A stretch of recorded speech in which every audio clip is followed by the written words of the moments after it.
Hello and welcome back to Gray's Gardening. Today I'm in the greenhouse and I'm here to prune the grapevine. This is the best time to do it. They do say in the UK to do it before the end of January. So it's the 18th of January today and I better get cracking. This is the time to do it because it's not only dormant, but you can actually see what you're doing. During the summer months it puts on that much growth that all the vines get intertwined together. You cannot see what you're doing. Many times I've cut a new vine off thinking I'm tidying it, and I've cut the main one and a load of bunches of grapes have dropped off with it. Not the best, so you do have to prune it in the summer as well, but now is the best time to do it for the winter. As you can see, there's snow outside on the ground today. We had snow yesterday and last night, so it's a good chance to get inside the greenhouse where it's a bit warmer and to do some jobs in here. Okay, so firstly I want to talk to you about my grapevine. I planted it in about 5 years ago and it's a type called the Lakemont green seedless grape. It's very hardy. It produces masses of bunches of grapes. Last year I had well over 100 bunches of grapes. They started producing about August and I was still taking them off the vine in November.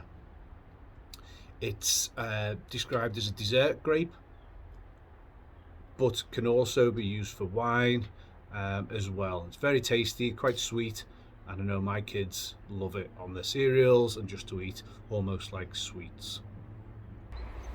I chose to plant my grapevine outside of the greenhouse. As you can see, it's going down into the ground, and then I trained it in through this gap in one of the panes of glass. So I'm going to go back inside to show you where it comes out and show you how and where the vine itself goes. So it comes inside the greenhouse, it comes up and then splits in this area. One side goes left, one side goes right. As I say, it's been in about 5 years and I've been training it all around the greenhouse.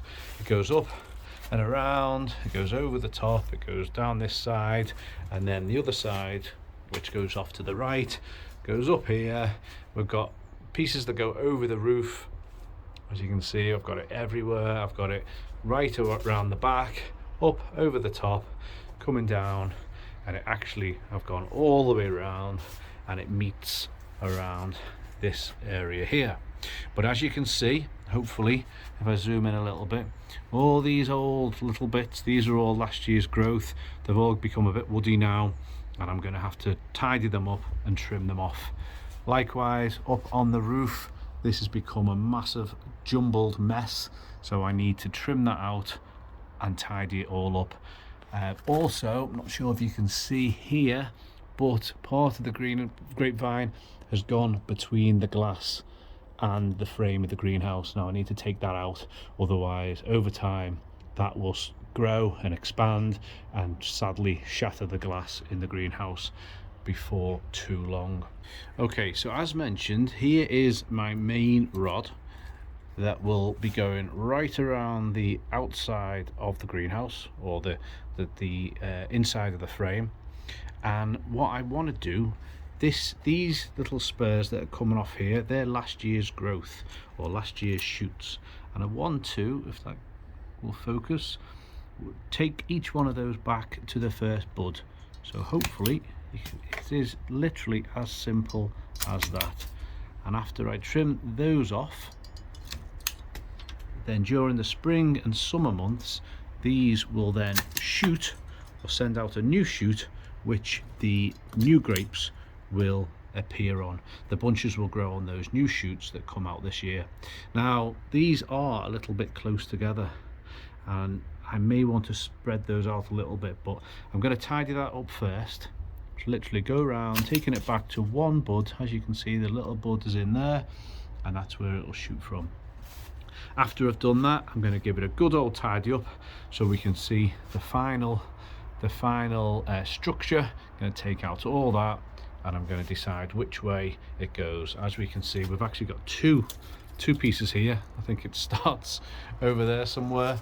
I'm potentially going to take that one out just to tidy him up, but I'll see how I go as I go along, and then show you what else I'll be doing with the grapevine.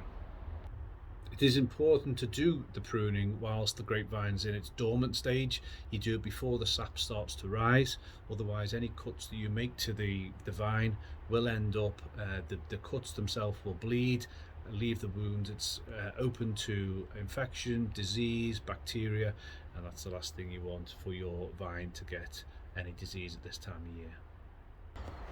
Okay, so I'm now done. I've been quite strict and chopped quite a lot off the grapevine. So here we go. We've now got some real structure to it, and I can see what each vine and where each vine is going.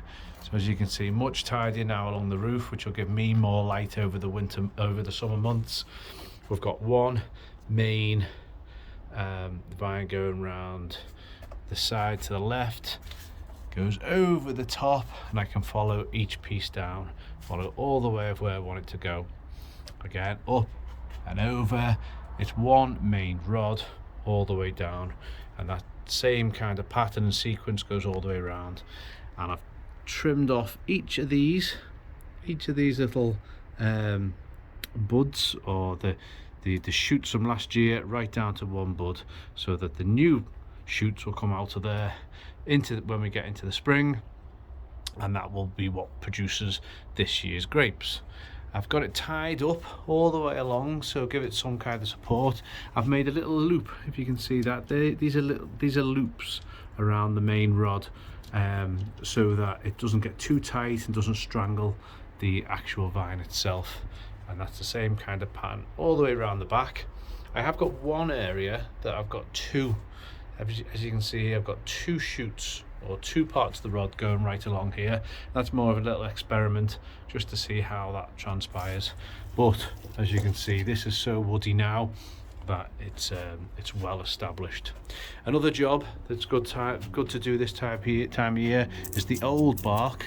You see where it's got the flaky wood, just to try and take off some of that excess flaky wood, because you get lots of little nasties growing underneath that.